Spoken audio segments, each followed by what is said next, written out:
धर्माच्या नावाखाली लोकांची फसवणूक आणि त्यामागे चालत होतं एक घाणेरडं रॅकेट. घटना घडली नाशिकमध्ये.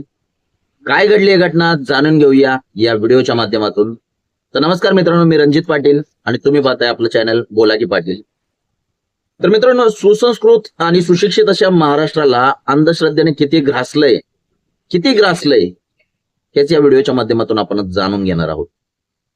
कारण नाशिक जिल्ह्यातील सिन्नर तालुक्यातील मिरगाव एक छोटंसं खेडेगाव आहे आणि त्या खेडेगावात एक ईशान्येश्वर नावाचं ट्रस्ट आहे, मंदिर आहे. आणि त्या मंदिरावर जे अध्यक्ष आहेत त्यांचं नाव आहे अशोक खरात. अशोक खरात हा तोच व्यक्ती आहे ज्याला बुधवारी सायंकाळी पोलिसांनी अटक करून बेड्या देखील ठोकलेल्या आहेत. कारण त्याच्याकडे एक पेनड्राईव्ह सापडलेला आहे मित्रांनो, आणि त्या पेनड्राईव्ह मध्ये जवळपास 58 आक्षेपार्ह व्हिडिओ आहेत. कारण ही गोष्ट वेगळी सांगण्याची गरज नाही मित्रांनो, की जो अशोक खरात नावाचा व्यक्ती आहे, अशोक खरात, त्याचा सिनेमा क्षेत्रातील असो किंवा त्यासोबत राजकीय क्षेत्राशी खूप कनेक्ट आहे. खास करून जर बोलायचं झालं तर आपले एकनाथराव शिंदे आहेत, जे महाराष्ट्र राज्याचे उपमुख्यमंत्री आहेत आता सध्या ना, त्यांचे देखील फोटो समोर आलेले आहेत त्यांच्यासोबत. त्यासोबत महिला राज्य आयोगाच्या ज्या अध्यक्ष आहेत रुपालीताई चाकणकर, यांचा तर छत्रीने म्हणजे छत्री हातात धरलेला फोटो देखील त्या भोंदूबाबाच्या सोबत समोर आलेला आहे. आणि एवढंच नाही तर त्या भोंदूबाबांनी निर्माण केलेल्या मंदिराच्या अध्यक्षपदावरती सुद्धा रुपालीताई चाकणकर आहेत.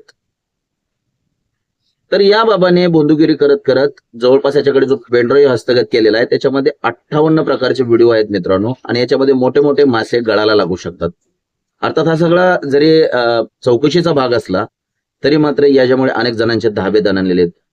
कारण एकीकडे इंटरनॅशनल लेवलला एप्स्टीन फाईलची चर्चा सध्या जोरात सुरू असताना एवढ्या मोठ्या प्रमाणात पेनड्राईव्ह मध्ये असे घाणेरडे व्हिडिओ सापडणे, त्याला सुद्धा महाराष्ट्राची एक मिनी एप्स्टीन फाईल म्हटलं जाऊ शकतं.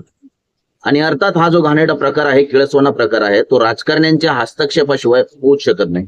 कारण अशा प्रकारचं जर कुठे कृत्य घडत असेल तर याच्यावरती कोणाचा वरदहस्त आहे हे समोर येणं गरजेचं आहे. जनतेला कळलं पाहिजे की आपला महाराष्ट्र कुठे चाललेला आहे. तर अर्थात हा सगळा चौकशीचा जरी भाग असला तर तुम्हाला माहित असेल अशोक खरात एक मर्चंट नेव्ही मधील एक माजी कॅप्टन, त्याचसोबत तो न्यूमरोलॉजी देखील शिकलेला आहे.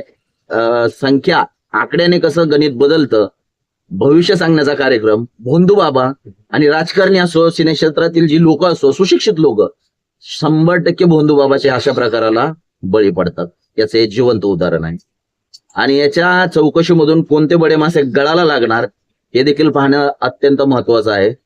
परंतु सांगणंच एवढंच आहे मित्रांनो, की महिलांवरतीच अशा प्रकारचे अन्याय अत्याचार होत असतील आणि जर महिला राज्य आयोगाच्या अध्यक्ष जर त्या मंदिराच्या अध्यक्षच असतील त्या पदावरती, आणि मला वाटतं नाशिकमध्ये गेल्या वर्षभरापूर्वी कुठल्या तरी लोकल पोर्टलने या भोंदूबाबाच्या विषयी विरोधात आवाज उठवण्याचं काम केलं होतं, परंतु ज्या रुपालीताई चाकणकर आहेत त्यांनी त्यांना नोटीस दिली होती आणि त्या पोर्टलने रुपालीताई चाकणकर यांची माफी मागितली होती की आमच्याकडून चूक झाली, आणि त्याच्यानंतर हे प्रकरण दाबलं गेलं.